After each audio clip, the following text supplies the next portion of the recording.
We didn't learn the language before we moved, and for a while it didn't matter. At some point, it became really clear that getting by is completely different than handling real situations. You need something more than a simple transaction. You ask a question and you don't understand the answer. We could get groceries, we could grab a coffee, get on a train, everything we needed, we could figure out. Hi, I'm Scott, And I'm Liza. and we've been living in France for several months now. In Lyon, we got further on English than expected, especially in the center of the city. Most people were very patient, and we figured it out. You walk into a store, you get what you need, you pay, you leave. Same in a cafe, same with getting around. Those are all one-way transactions. You initiate, you complete, and then you leave. Nothing prepares you for that first phone call in another language. It is so difficult. There are no social cues. It's just fast and you have no control. Yeah, the words are definitely coming at you super fast, and you're not able to talk with your hands anymore. And they have no idea that I have a face that looks like I don't understand you at all. And in the stores, the confusion is more about, do you need a receipt? Do you want to pay cash? Or sometimes they just start telling you to move over here or go over there, and you're not really sure what's going on. Absolutely. You have to kind of anticipate what they're going to say so you can kind of have it at the tip of your fingers if they're going to ask you for a bag or not. I think the official stuff is a tough one, because now you got paperwork, you have doctor's appointments, you have different kind of like jargon that you're not used to saying. Like, we just had a plumbing issue and we had to talk to a plumber. On the phone and off the phone. And we went to a copy shop and they didn't speak English and we didn't speak French. So we had to figure out how to communicate there as well. It was just situations that we hadn't become familiar with yet. The store stuff, that's pretty easy. But the official stuff, that's where the work comes in. The everyday stuff works better than you think it will. You could easily go to the grocery store and get in line with all your stuff, and you know that the conversation that's going to be had is, are you paying by credit card? Do you need a bag?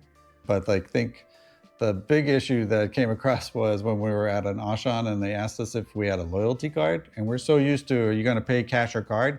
We're like, yeah, we're going to pay by card. And he's like, well, where's the card? No. Like, where's your card? And it was like, oh, you're the loyalty card. See, and then you learn something new. Learn something new. Yeah. And now we knew that that's what's going to be asked sometimes. And so you listen for the cue of it. Right. And so it's easy to have your day-to-day transactions once you start learning those specific words and you get by. And reading is pretty easy. If you're just reading something and you don't really need to ask for help. The words sometimes, well, probably more for me because I speak Spanish and a lot of this is the same base. And so I can figure out what things say. Like the other day we were taking a walk and I saw a sign that said U-ship, U.S. hip. And I thought, oh, I wonder if that's like a UPS parcel kind of place. And then I saw the word navigator underneath. All things navigate, I'm not even going to try and pronounce it. And I realized, oh no, it's like a boat fishing marine store. Yeah, a ship, like a boat ship. Those are like context clues, right? Like, we were in a marina and we should have kind of figured out like, oh, this is a maritime thing. So you kind of get that. Pictures help a lot. So when you're reading, really kind of take in the whole environment of what you're looking at. So that way you kind of can figure out what you're reading at that time. And that's why daily life is somewhat simple. You know that you can just go in and get your groceries and you could read signs and try and figure it out from there. And when you want to try to speak French, if there's no line, let's say at the boulangerie where you're going, you're ready, you're gung-ho, I'm going to do this because you're calm and you're relaxed and you're able to practice. But when there's a long line, you get a little more like anxious and English tends to come out. And you don't want to mess them up. What's your favorite line? Mauvais? Right. My French is not that good. He says it all the time. Sometimes he says it a little too preemptory before he even tries. But that's the anxiousness that comes out. That's exactly why. Right. Because you don't want to mess them up. You're trying to be polite on your side for them to not waste their time. And then they're super nice as soon as you have that quick interaction with them that, oh, he's trying to speak to me. Let me give him the time of day at this time. And they do. They Yeah. really do. It's really and, nice. And when you don't understand anything completely, Yeah. it's time to pull out the Translate app. Yeah, you always get your phone on you. So when worst comes to worst, you just bring up Google Translate. And it's not often, but it has happened. You piece together more than you expect until you can't. You can ask a question perfectly and still have no idea what they just said. At first you're like, big win, I got this. Okay, I prepared, I walked in, I'm asking what I need to ask for. And then they say something back and it just does not. And I'm pretty good at understanding what's being said. So we always hope that that's gonna work, but a lot of times it doesn't. Yeah, the face-to-face is the better interaction, but on the phone is the worst. You cannot seem to get ahead of that one. You prepare as much as you can. You know what subject you're going to talk about, but man, the nuances of how people talk and then their accent, it really is different than what you were preparing in your head. But then those situations you can't get away from and you just have to muscle through. And I remember asking Liza, bring your Google Translate app over here so you can at least listen, and as it listens, it will translate on the fly. So that way we can kind of have a conversation. You can pick up a couple words and you get by, no problem with that Google Translation. Just make sure you lower the volume on the Google Translate phone, because I didn't and it just started saying it out loud. Right, it will repeat the entire conversation. That's true. It will repeat the sentence for you. So definitely turn it down. So do we avoid certain situations where we're going to be stressed out like this? We do. The phone calls mostly, especially when we had to deal with the plumber. We try and stay away from using the phone whenever we can. Yeah, we want to be able to text as much as possible because that gives us control and puts us in a comfort level for ourselves where we have the time to translate it ourselves and then ask them the proper question in return. Make sure that we communicate well. Yeah. Same with paperwork. You put it off, but we choose to do it ourselves because we have the time to translate what the paperwork says we're supposed to put in there. And you don't really want to take the chance so much because you don't want to send something off and then have it come back because you forgot to include something. So we're pretty meticulous about translating the documents, but it's something we put off. Like I don't wake up and go, oh, let me get to that paperwork. But in putting things like that off, we're missing conversations. Yeah, we're missing the small things that are going on around us at that time. And by putting in that time to learn the language, in the end, it's going to give you that peace of mind. The moment you actually try, even badly, something changes.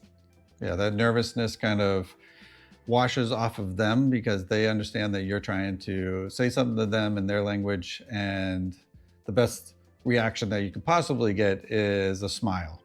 They start to make you feel comfortable, which then makes the situation feel comfortable.